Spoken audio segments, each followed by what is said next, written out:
Hello, my name is Daniel Fernandez. I'm the owner of scienceinhydroponics.com, and today we're going to talk about blends like masterblend or Jacks or Peters and how you can prepare your own. So the idea behind these blends is that you will have an A and a B part, and the B part will contain all your micronutrients, all your phosphorus, all your potassium, and all these things. And the A solution will be something very simple, like most commonly calcium nitrate. So the idea is that you buy this solid mix that is your B solution, that is your masterblend, your JR Peters, your Jacks, and then you just use another thing. Oftentimes, you will also complement it with other chemicals like magnesium sulfate or monopotassium phosphate, depending on what you want to achieve. But the entire premise is that you simplify the preparation of hydroponic solutions by having a very simple A that you can buy at any fertilizer store, and a B that is a complex mixture of all these things. Today, we are going to talk about how you can prepare this B, these JR Peters, these masterblend, these Jacks, how you can prepare your own so that you don't need to buy it if you don't want to. So we are going to create a proxy for the masterblend 51126. You'll notice that most of these blends are 51126, 51226 or close to that. That's because these are the ratios that most commonly complement calcium nitrate. So we are not going to prepare the solid.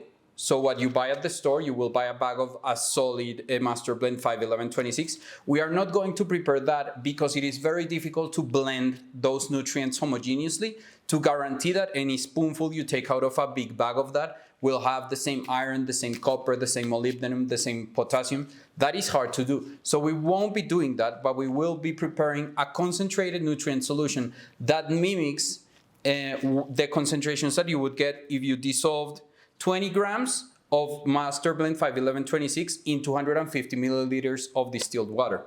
This is around a 1 to 100 dilution rate, so this will be used normally at around 38 grams per gallon and is also equivalent to dissolving around 302 grams of the masterblend 51126 per gallon.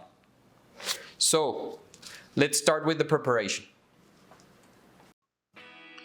Okay, so now we're going to start with the substances that are the heaviest. But first, I'm going to be purging this beaker that I'm going to use to weigh the first heavy substance, and then I'm going to weigh the heaviest ones because I want to set the pH and because I want to use the beaker to start. So first I'll add potassium nitrate, which is around almost 8 grams.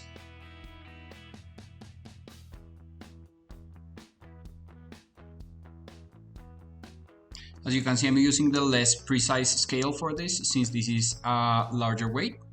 Now I'm adding a magnetic stir to make the stirring process easier. You don't need a magnetic stir, but it is easier. And now I'm adding around 150 milliliters of distilled water to allow everything to dissolve. Okay, now I am purging another beaker because I'm going to add another substance that I need to add quite a bit of, so I don't want to use the smaller scale yet. So I'm going to be adding the magnesium sulfate.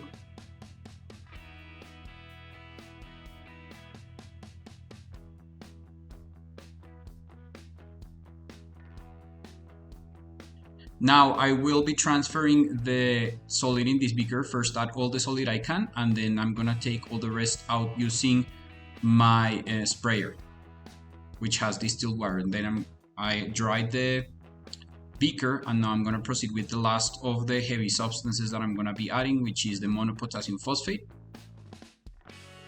or potassium monobasic phosphate. This substance is quite important because it is the one that influences pH the most. So I want to add this one before I add the EDTA or the other or any of the heavy metals for this particular case. Now I repeat the cleaning and transfer procedure. Now I'm going to start with the substances that need the more precise scale, the more accurate scale, which is the small one. So I'm going to be adding the disodium EDTA, which is the chelating agent that we're going to use to prepare all the chelates in situ. So it is around 1.8 grams. This doesn't need to be too precise because it's an excess of EDTA already. So as long as you add at least 1.7, it will be fine. Now this takes a while to dissolve. You can see it was quite a blob when I put it there, but it will dissolve as I add the heavy metal salts. So we're going to start now with the heavy metals. I am going to do the iron sulfate, which is the heaviest of the heavy metals. Well, the heaviest weight I'll be adding of heavy metals.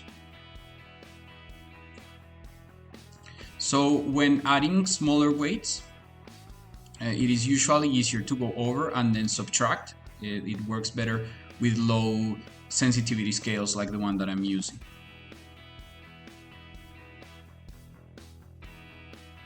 So now I've added the iron, and now I'll proceed with, I believe, the manganese sulfate, which I was very lucky and weighed in a single pour. Now I'm transferring it with distilled water as always, now cleaning the little thing where I weigh again. Now I'm going to be adding the boric acid. Boric acid affects the pH, but it's only a very small amount relative to the monopotassium phosphate, so it really doesn't set the pH as much as the monopotassium phosphate.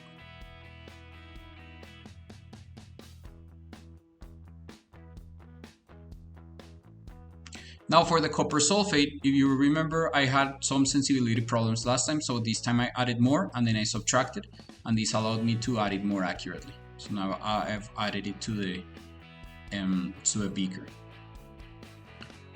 As in the last video, I don't have sodium molybdate, so you should be adding it, but I won't be adding it this time.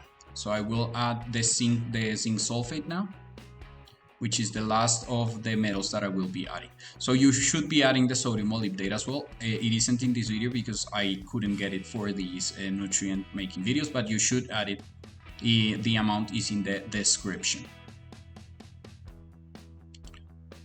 Now I'm gonna add, after this, I'm gonna be adding the preservative, which is the sodium benzoate. This is important because otherwise the solution will spoil. Some people believe the solutions don't spoil, but they do. So I'm going to add around 50 milligrams. So it doesn't need to be that precise. You can add a little bit of excess if you want. As a matter of fact, depending on the conditions, this might not be enough as a preservative. So you might want to adjust that depending on the particular conditions of your solution. Now I'm purging a volumetric flask to take these to 250 milliliters, which is the final volume I'm preparing. Because remember, we take to the final volume. So we don't add 250 milliliters of water, but we dissolve the salts and take the final result to 250 milliliters. I'm adding a little bit of green dye here to give the solution a little bit of color so that it's easy to distinguish from other solutions. So all my Bs are usually green, so I know it's a B solution if it's green. Or it's a pH 7 buffer, which I always color green. So I am transferring, and failure. Epic fail transferring the stir, but no problem, I was able to transfer it in the end. And now I'm washing to get everything out of there. Sometimes you can have a little bit of, even a little bit of solid there. You want to transfer it anyway to make sure you can get everything to dissolve before you take to final volume. Just ensure everything is dissolved, and now I'm going to take these to the final volume. I was too lazy to take the cap off, so I'm having to spray it all the way to the line. Now that it's taken to volume, I can just mix it appropriately, and now we have the final B solution. Okay, so we have now prepared our solution, which we can use at a 1:100 dilution ratio, and it is equivalent to dissolving 20 grams of masterblend in 250 milliliters. Now, it is good to say that this is not a replica of a masterblend or a J.R. Peters or a Jax or whatever. This is a proxy because we really don't know which exact substances they've been using to prepare their solutions. So we are just reproducing what they say they have inside the products on the labels. So we're using the labels as guidance and reproducing exactly that, but we don't know which other additives or which exact substances they've used to prepare their actual products. So this is just a proxy to reproduce the values seen on the labels of the masterblend 51126. And in this case, I haven't used chelated micronutrients from the start, but I've used actually low-cost metal sulfates, and I've chelated them using disodium EDTA chelating agent. So, using this solution, you should be able to replace any of these products though, and this solution can be used with a direct calcium nitrate addition or with a calcium nitrate concentrated solution. So this will be easy if you want to replace the current master blend or JR Peters or Jacks that you buy with a solution that you make yourself, or if you live in a country like I do where you simply cannot buy these solutions, you can find these chemicals and prepare these solutions yourself. Thank you very much for watching this video. Please go to the description for more information about the amounts to add, the substances used, and the ppms that you would achieve by using this solution at the recommended dosage rate that I've given you. Thank you very much for watching this video. Please remember to like and subscribe, and see you on the next one, and bye-bye.